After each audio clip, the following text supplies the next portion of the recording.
Good afternoon, everybody student.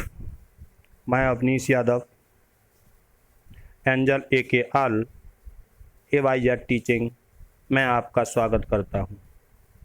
आज मैं आपको सब्जेक्ट वर्ब और एग्रीमेंट का चैप्टर समझाने जा रहा हूं। अब ये सब्जेक्ट वर्ब और एग्रीमेंट होता क्या है और ये सामंजस्य है क्या। चैप्टर को प्रारंभ करने से पहले मैं कुछ कहना चाहूँगा सभी विद्यार्थियों से कि आप हमारे चैनल को सब्सक्राइब करें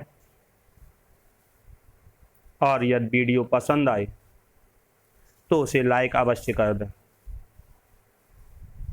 कि अजीब होता है ये दुनिया का अकेलापन, अजीब होता है दुनिया का अकेलापन, ना खुश है और ना उदास है, बस खाली है और खामोश है। सब्जेक्ट वर्ब और एग्रीमेंट है क्या? तो ये एग्रीमेंट जो है सब्जेक्ट और वर्ब का सामंजस्य। किस प्रकार से सब्जेक्ट यदि सिंगुलर है तो अपने साथ सिंगुलर वर्ब लेता है, और यदि सब्जेक्ट प्लूरल है तो उसके साथ सदैव प्लूरल वर्ब आती है। कभी कभी ऐसा भी होता है कि सिंगुलर के साथ प्लूरल वर्ब और प्लूरल सब्जेक्ट के साथ सिंगुलर वर्ब का भी प्रयोग किया जाता है। इसके बारे में आगे वीडियो बनाएंगे तब समझाएंगे। सबसे पहले देखते हैं कि सब्जेक्ट वर्ब और एग्रीमेंट है क्या। सब्जेक्ट वर्ब और एग्रीमेंट को सामान्य रूप से सिंटैक्स कहा जाता है। बनाने को तो रूल 10, 15, 20, 1000, 100, 200, 500 बना सकते। जितने सेंटेंस उतने ही सब्जेक्ट वर्ब और एग्रीमेंट के रूल। इसलिए मैं पहला रूल इसमें कहता है कि सिंगुलर सब्जेक्ट के साथ सिंगुलर वर्ब और प्लूरल सब्जेक्ट के साथ प्लूरल वर्ब का प्रयोग किया जाता है। अब सिंगुलर सब्जेक्ट के साथ सिंगुलर वर्ब और प्लूरल सब्जेक्ट के साथ प्लूरल वर्ब, शुरू से यही लिखते आ रहे हैं। लेकिन सिंगुलर सब्जेक्ट होते क्या है और प्लूरल सब्जेक्ट क्या होते हैं? Singular and plural. जैसे आई, हमने नीची क्लास में पढ़ा है कि I, we, you, they plural होता है, लेकिन नहीं, इसमें आई कभी कभी सिंगुलर होता है और कभी कभी प्लूरल होता है। आई एक स्पेशल वर्ड है जो अपने साथ वर्ब भी स्पेशल लेकर रहता है। आई के साथ एम का प्रयोग किया जाता है। तो आई का प्लूरल होता है बी, यू का प्लूरल भी यू होता है। यू सिंगुलर भी है और प्लूरल भी है। ही का प्लूरल दे, सी का प्लूरल दे, इट का भी दे। अब देखते हैं और प्लूरल कैसे होते हैं। बॉय, बॉय प्लूरल शब्द सिंगुलर है। अब सिंगुलर सबसे पहले आया बॉय, बॉय के बाद हुआ बॉयज, तो ये हमारा प्लूरल है। बस एक बात और समझनी है आपको सभी को कि डिक्शनरी के अंदर जितनी भी मीनिंग होती हैं जो एस या ई एस से समाप्त न हो, वे सभी प्लूरल होती हैं, और जिन मीनिंग में एस या ई एस लगा होता है वे सिंगुलर होती हैं। जैसे play, play play plural subject है। जैसे ही प्ले में एस का यूज होगा या ई एस किसी भी वर्ड में लगाया जाए, शब्द हो जाता है सिंगुलर। गो प्लूरल, और यही आपका गोज सिंगुलर सब्जेक्ट हो जाता। Read plural, reads plural singular verb है। ये रही वर्ब की बात। अब सेंटेंस में देखते हैं। This mango is very sweet, this mango is very sweet. Mango, this mango, यह हमारा सिंगुलर सब्जेक्ट है, तो सिंगुलर सब्जेक्ट के बाद के साथ हमने यूज की है singular verb is.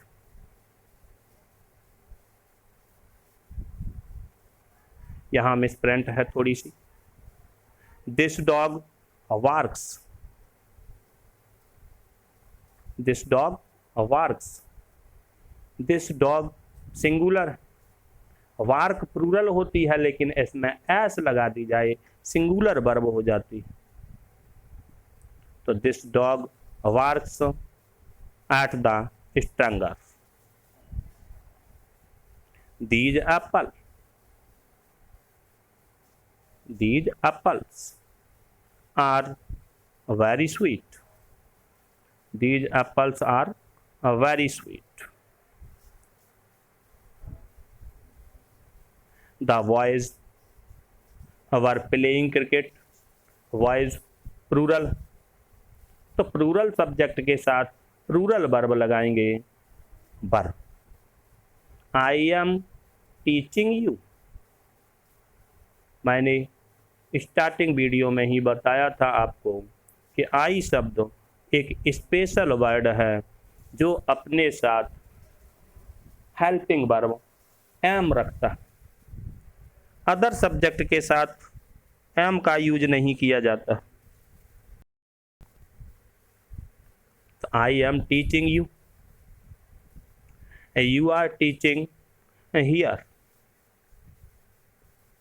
There is a काऊ।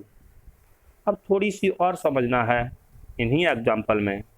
यह सब्जेक्ट को लेकर चलें कि विद्यार्थी नहीं जानते कि सब्जेक्ट कैसे ज्ञात करें, क्या सब्जेक्ट है।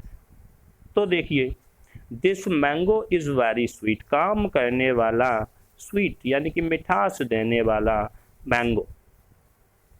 यहां पर this dog, these apple, the boys,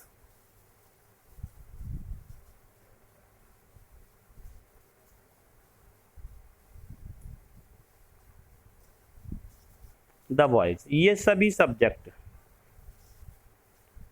I am teaching you subject, you are teaching here, you subject है। परंतु देयर इज ए काऊ, यहां पर सब्जेक्ट क्या है? क्या काऊ सब्जेक्ट है, या एज सब्जेक्ट है, या आपका देयर सब्जेक्ट है? ये आप लोगों के लिए है। हमें कमेंट में अवश्य लिखें कि देयर सब्जेक्ट है या काऊ सब्जेक्ट है। नेक्स्ट रूल आपका,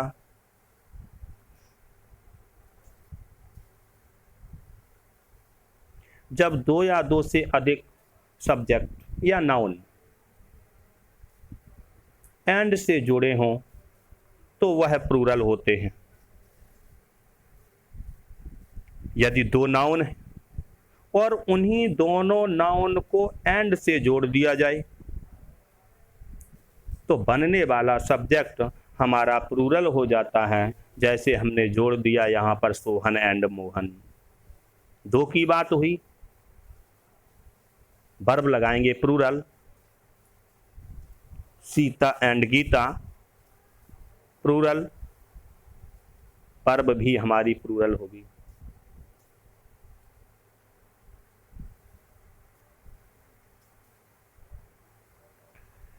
नेक्स्ट रूल आपका देखो, यदि दो सिंगुलर नाउन एंड से जुड़े हों तथा वे एक वस्तु, व्यक्ति तथा स्थान का बोध कराएं।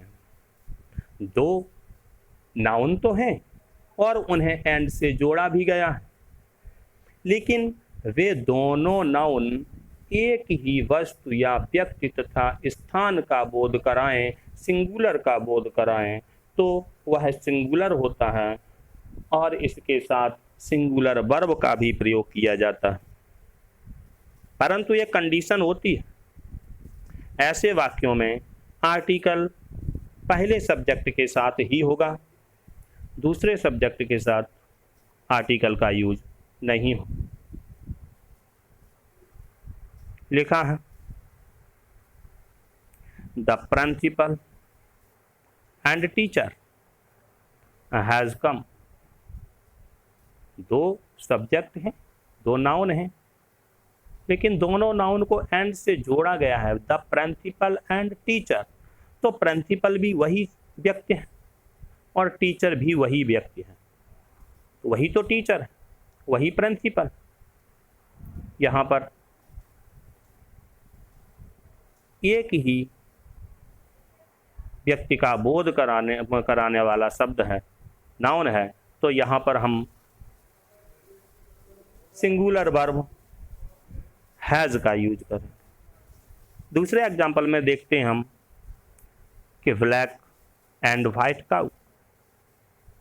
ब्लैक एंड वाइट काऊ, एक तो सफ़ेद गाय और काली गाय, वही तो सफ़ेद है, वही काली गाय, सिंगुलर। वर्ब भी हम सिंगुलर का यूज करेंगे। भाई सब्जेक्ट, वर्ब और एग्रीमेंट का यही तो सामंजस्य है। यदि सिंगुलर सब्जेक्ट है तो हम वर्ब भी सिंगुलर रखते हैं और प्लूरल सब्जेक्ट है तो वर्ब भी हम प्लूरल ही रखते हैं। नेक्स्ट क्या कहते हैं, यदि दो सिंगुलर नाउन एंड से जुड़े हों और वे दोनों एक से अधिक व्यक्ति, वस्तु तथा स्थान का बोध कराते हों तो उन्हें प्लूरल कहते हैं और ऐसे सब्जेक्ट के साथ प्लूरल वर्ब का प्रयोग किया जाता है। बस यही देखना है हमें कि दो नाउन एंड से जुड़े, लेकिन दो, एक या एक से अधिक व्यक्तियों का बोध करा रहे, दो या दो से अधिक व्यक्ति, वस्तु, स्थानों का बोध करा रहे, इसलिए इन्हें प्लूरल सब्जेक्ट के रूप में लिखते हैं और इनके साथ प्लूरल वर्ब का भी प्रयोग किया जाता है। एग्जाम्पल में है the principal and the teacher. एक तो प्रिंसिपल और दूसरा टीचर। हैव कम, दो व्यक्ति आए हुए, एक प्रिंसिपल और teacher. A black and a white cow, एक सफ़ेद, एक काली और एक सफ़ेद गाय, ग्रेजिंग इन द फील्ड। तो यहाँ पर दोनों नाउन दो या दो से अधिक व्यक्ति, वस्तु, स्थानों का बोध करा रहे हैं, इसलिए ये सभी प्लूरल और इनके साथ प्लूरल वर्ब का ही प्रयोग किया जाता है। नेक्स्ट रूल आपका है, इंग्लिश ग्रामर में कुछ ऐसे नाउन भी होते हैं जो एक जोड़े में होते हैं। ऐसे पेयर ऑफ नाउन के साथ सिंगुलर वर्ब का प्रयोग किया जाता है। पेयर ऑफ नाउन, अब ये पेयर ऑफ नाउन है क्या? किसी भी स्टूडेंट को यदि समझ में ना आए तो हमारे कमेंट बॉक्स में अवश्य लिखें और सभी से कहना चाहेंगे कि हमारे चैनल को सब्सक्राइब और लाइक करें, जिससे हमारा मनोबल बढ़े bread and milk, bread and milk. दूध रोटी, ब्रेड एंड बटर। रोटी मक्खन, राइस एंड करी। दाल भात, पेन एंड इंक।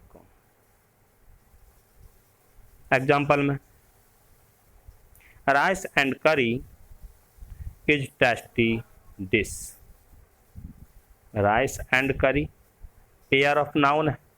जब ये पेयर ऑफ नाउन है तो हम सिंगुलर सब्जेक्ट के रूप में लिखेंगे और यहाँ पर वर्ब भी हमारी सिंगुलर होगी।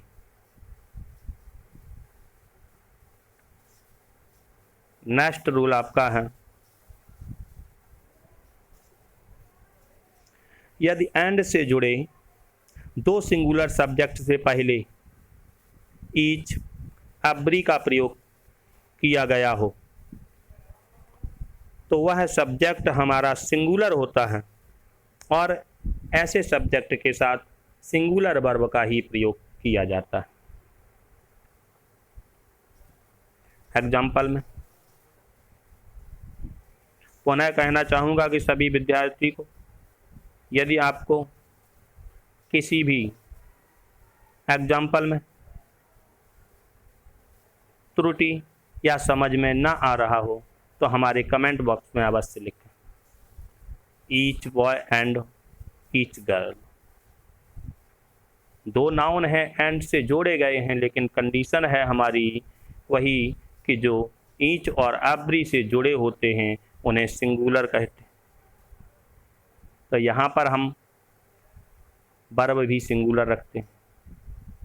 Every man, woman and child. Every man, woman and child, तीन व्यक्ति हैं, परंतु एवरी से जुड़ा हुआ सब्जेक्ट, यहाँ पर पूरे सब्जेक्ट को हम सिंगुलर मानेंगे और इसके साथ सिंगुलर वर्ब का भी प्रयोग करेंगे। सेंटेंस बनेगा every man, woman and child is happy. Next example है आपका, every man, boy, girl and woman is playing cricket, are playing cricket नहीं, क्योंकि एवरी से जुड़ने वाले कोई भी नाउन हो, कितने भी नाउन हो, यदि एवरी से किसी सिंगुलर नाम को जोड़ा गया है तो वह सिंगुलर सब्जेक्ट में रहता है और इसके साथ सिंगुलर वर्ब का ही प्रयोग किया जाता है। इसीलिए हम यहाँ पर वर्ब लगाएंगे सिंगुलर। इज, सेंटेंस बनेगा every man, boy, girl and women were is playing match. Next rule है आपका,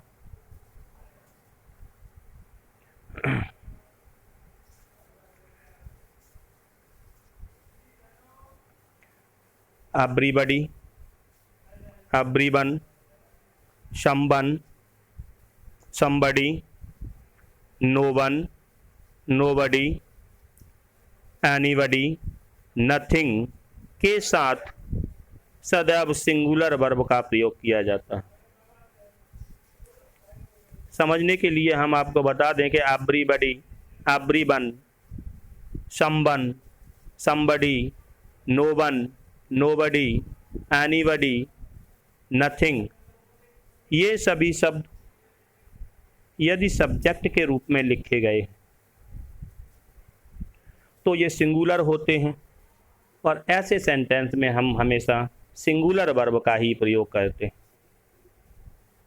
everybody was rewarded, nothing was lost, nobody knows the fact.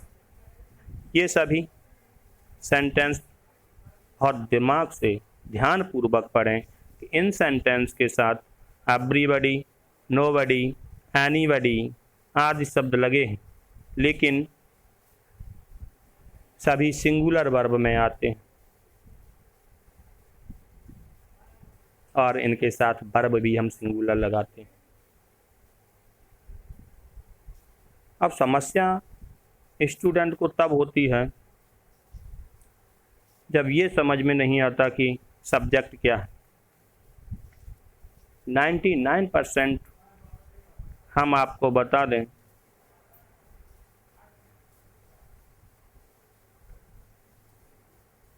सबसे पहले सेंटेंस में सबसे पहले आने वाला अक्षर वर्ड ही हमारा सब्जेक्ट होता है। 99%, चाहे वह एवरीबॉडी हो, नोबडी हो, नथिंग हो, कुछ भी हो। इसी के साथ मैं अपने वीडियो को विराम देते हुए सभी विद्यार्थियों से बस यही कहेंगे कि हमारे चैनल को लाइक करें और यदि कोई चीज़ समझ में ना आए तो उसे कमेंट बॉक्स में अवश्य लिखें। धन्यवाद हमारा पूरा वीडियो देखने के लिए।